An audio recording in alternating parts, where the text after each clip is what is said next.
बहुत दिन हुए उत्तर भारत के एक गांव में एक गरीब मजदूर रहता था। वह गांव पहाड़ों और घने जंगल के किनारे बसा हुआ था। इसलिए अक्सर जंगलों में रहने वाले डाकू रात के समय इस गांव पर धावा बोल दिया करते थे। डाकुओं को गांव वालों से जो कुछ मिलता उसे वह छीन कर ले जाते थे। एक बार एक व्यापारी इस गांव में आया। चूंकि रात हो चुकी थी, इसलिए उसने रात वहीं गुजारने का निश्चय कर एक दरवाजे पर दस्तक दी। यह मकान एक मजदूर का था। मजदूर ने दरवाजा खोला। व्यापारी ने मजदूर से कहा, मैं शहर जाने के लिए आया था, लेकिन यहीं पर रात हो गई। क्या तुम अपने घर में मुझे रात गुजारने को जगह दे सकते हो? मजदूर बहुत भला आदमी था। उसने घर आए मेहमान का स्वागत करते हुए कहा, क्यों नहीं, आइए, यह तो आपका ही घर है, आप यहाँ रात गुजार सकते हो। मजदूर ने अपने घर का रूखा सूखा खाना बड़े आदर और आत्मीयता से व्यापारी को परोसा। फिर उसने सोने का प्रबंध कर दिया। आधी रात के करीब कुछ शोर सुनकर व्यापारी की आंख खुल गई।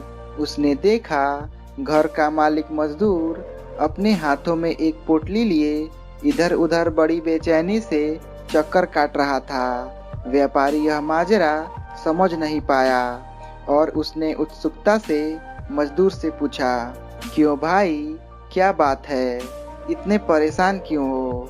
साहब, गांव के डाकुओं ने धावा बोल दिया है। मैंने बहुत मेहनत से 500 रुपए अपनी बेटी की शादी के लिए बचाए थे। मुझे डर है कि यह रुपए डाकू ले जाएंगे। आप ही बताइए, मुझे क्या करना चाहिए? मजदूर ने व्यापारी से कहा। व्यापारी ने फौरन सलाह दी, अरे भाई, इसमें इतना सोच विचार करने की क्या आवश्यकता है? जल्दी से सामने गड्ढा खोदकर अपनी धन की पोटली उसमें छुपा दो। मजदूर ने व्यापारी का सुझाव पसंद किया और झटपट एक गड्ढा खोदकर उसमें धन की पोटली छुपा दी। थोड़ी ही देर में 5-7 डाकुओं का एक दल मजदूर के मकान में घुस आया। उनके सरदार ने कड़कती हुई आवाज में पूछा, अपना सारा धन चुपचाप हमारे हवाले कर दो।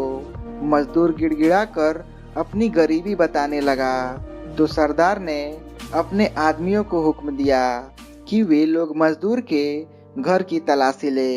इससे पहले कि डाकू घर की तलाशी लेना शुरू करते, वह व्यापारी बोला, आप लोग तलाशी न लें, मैं बताता हूँ कि इसने अपना धन कहाँ छुपाया है। फिर व्यापारी ने सामने इशारा करते हुए कहा, आप लोग वहाँ खोदें। आनन फानन में डाकुओं ने वह जगह खोद डाली। कुछ खोदने के बाद ही उनके हाथ धन की पोटली लग गई। उन्होंने धन की पोटली ले ली और मजदूर को झूठा बेईमान गालियां देते हुए चले गए। इधर यह सब देखकर मजदूर ने सोचा कि हो ना हो यह व्यापारी भी डाकुओं का आदमी है। तभी इसने खुद मुझे धन गड्ढे में छुपाने की सलाह दी और फिर इसने ही डाकुओं को धन का पता बता दिया। मजदूर ने जब यह देखा कि व्यापारी डाकुओं के साथ नहीं गया तो उसे आश्चर्य हुआ। डाकुओं के जाने के बाद मजदूर ने दरवाजा बंद कर दिया और व्यापारी के पास पहुंचकर गुस्से में बड़ी देर तक उसे बुरा भला कहता रहा। व्यापारी सब कुछ सुनकर मुस्कुराता रहा। जब मजदूर का जी भर गया तो सहज स्वर में व्यापारी ने कहना शुरू किया, भाई, अब मेरी बात सुनो।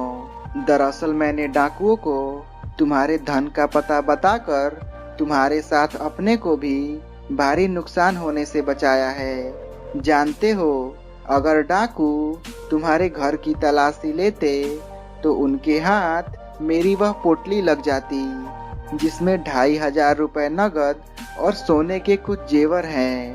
मैंने डाकुओं को तुम्हारी पोटली का पता बताकर उनका ध्यान उस ओर कर दिया और उन्होंने घर की तलाशी नहीं ली। यह कहकर व्यापारी ने अपनी पोटली में से 601 रुपए निकालकर मजदूर को देते हुए कहा, यह लो तुम्हारे 500 रुपए तथा 101 रुपए तुम्हारी बिटिया को उसकी शादी पर मेरी ओर से। मजदूर व्यापारी की सूझबूझ और बुद्धिमत्ता को देखकर दंग रह गया।